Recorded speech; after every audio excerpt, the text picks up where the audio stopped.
Design is not 1 + 1 = 2. So we often talk about design from a perspective of aesthetic and function, which of course is very important. But today we are going to talk about the emotion of your home, the experience of being in your home. So we need to ask the question, how do you want to feel when you enter your home? And how do you want other people to feel when they're in your home? So we can talk about the emotion, we can talk about the impact that it has on people, we can even talk about the memory that comes from being in a space. All right, so basically what I'm talking about there is design as an emotional experience. So there's something that you can intentionally do when designing your home to lead to the areas that you predominantly want people to feel, as well as I'm going to help you work through ways that you can pivot it to change the experience for your guests. So let's talk about scent to begin with. So I talk about this regularly because scent can so impact the experience of a space. So depending on the scent, if you've got citrus, it's more lively, energetic. Vanilla is kind of warmer and just makes you want to hug somebody. Or maybe it's a seasonal scent like pine that brings back memories of Christmas and time with family. And that's the thing with scent, is it can evoke not only emotions, it can also remind you of things and bring up memory in your space. And even for other people, I myself in my own home, I have a very specific scent that I use that when people walk in, they immediately like, oh my gosh, I love the smell of your home, because it's very much a signature Kindree scent.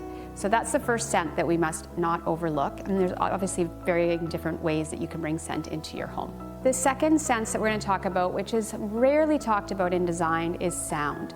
There is no home that is actually silent. So whether that's intentional or deliberate, we can't forget about sound. So we want to think about, again, how do we want that to feel on a daily basis, perhaps shifting with the mood that you're in, and we can do this through many different ways. Maybe we're trying to eliminate sound from the outside and we create white noise, or we've got water features, or maybe we just want to get energized and we all know I love to have a dance party, so then that's going to be different music that we layer in. And as a designer, of course, we talk to our clients about how you're going to play music. Are you going to want a full system built in? Do you want it to move with you? And there's so many beautiful options of how you can do that. And this as well creates an experience for your guests. The other thing I'd like to talk about is silence, because even though no home is actually silent, there are people, including myself, that at times want silence in my home. So right at the very, very beginning, even when you're looking for the space that you're going to be in, if silence is important to you, that needs to be factored in the decision you make in terms of where you buy or rent a home. So let's not forget about that. And there are so many beautiful ways to create silence. And in design, some of those things are, let's look at your textiles. Let's look at what your ceiling details are. Let's look at your materials on the floor.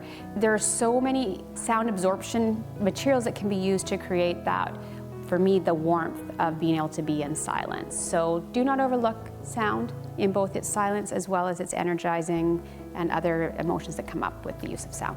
All right, another sense that we want to talk about is lighting. Now, I talk about this at length in other videos, so I'm going to just briefly touch on it. Obviously, from a design perspective, we design light layering it: task, ambient, and accent lighting.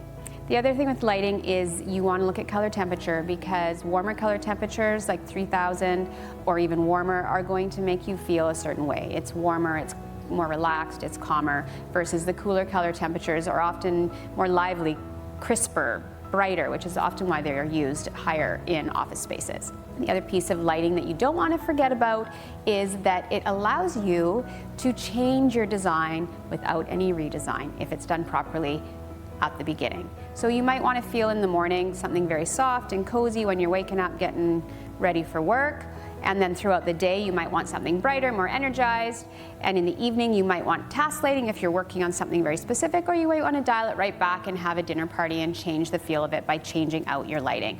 All of this can be done if lighting is designed well, and you can change the experience very easily when you've done it correctly. Okay, so touch and tactile experience. I am so passionate about this. You will see me walking through tile stores and fabric stores and pretty much every store that I'm sourcing product for a project for, and I am touching it. I'm feeling it. I want to know how it's going to feel underfoot. I'm checking to see if it's cold, if it's warm, if it's textured, if it's got grip, if it feels nice, if it feels like quality. There's so many things that you can experience and feel through touch that we often overlook. And the power of it is, frankly, quite strong. So do not overlook impact that the tactile feeling of your surfaces have on the experience of your home. Even in terms of when you touch a polished versus a matte tile, there's so many things that come into play with that. I'm not going to get into all of them, but it's very important. It leads into everything, acoustics, it leads into lighting bounce, it leads into even how you feel probably subconsciously with how you experience the space that you're in. When you've got fabrics that are really, really soft, you have a very different emotional response to than if I were to touch a fabric that is very coarse. So play with that. Start to get a bit curious about how you are impacted by the materials around you and how they make you feel. The other sense that I often think about for clients, but that does not get talked about in design, is actually temperature. So we want to feel comfortable in the spaces we're in. I hate being cold, but I also like my brain to be alert. So you need to create this balance of how do you create a comfortable temperature setting for yourself and for your guests. And that is going to vary depending on what the scenario is. If I am working, I am never going to overheat my home. I will put on more clothing to make sure the air around me is crisp so my brain stays sharp. But if I'm in the evening and visiting with friends, I'm absolutely turning on my fireplace. I am lighting candles, not that that creates that much heat, because it's a very different experience that we're having. So that, as a designer, is something I actually think about quite specifically when designing, not only in thinking about the HVAC and making sure we're heating and cooling consistently throughout different rooms in the house, but also down to the finishing tactile pieces, like where do I have blankets for my clients to use, what type of blankets, seasonally do I switch the blankets out? We try to, because we need different things at different times of the year.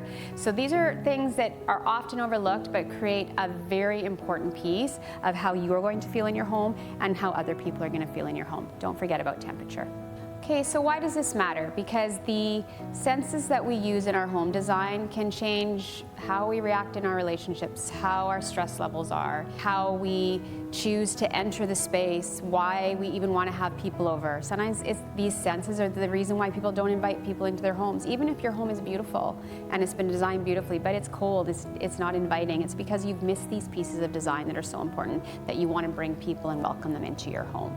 These are important whys. Design is not 1 + 1 = 2. And this is a piece of design that if you think of it at the beginning, you can absolutely use the senses to pivot your design on a daily basis, a seasonal basis, even a friendship basis of who's coming over when, to change the feel and design of your home without doing any redesign of your actual space. So if you're enjoying this type of content, we would love for you to follow along. And I encourage you to not just look at design from an aesthetic and a functional perspective, but think about all of your senses. As we've discussed here, design is not 1 + 1 = 2, and I so want you to be deliberate about how you feel when you're in your home.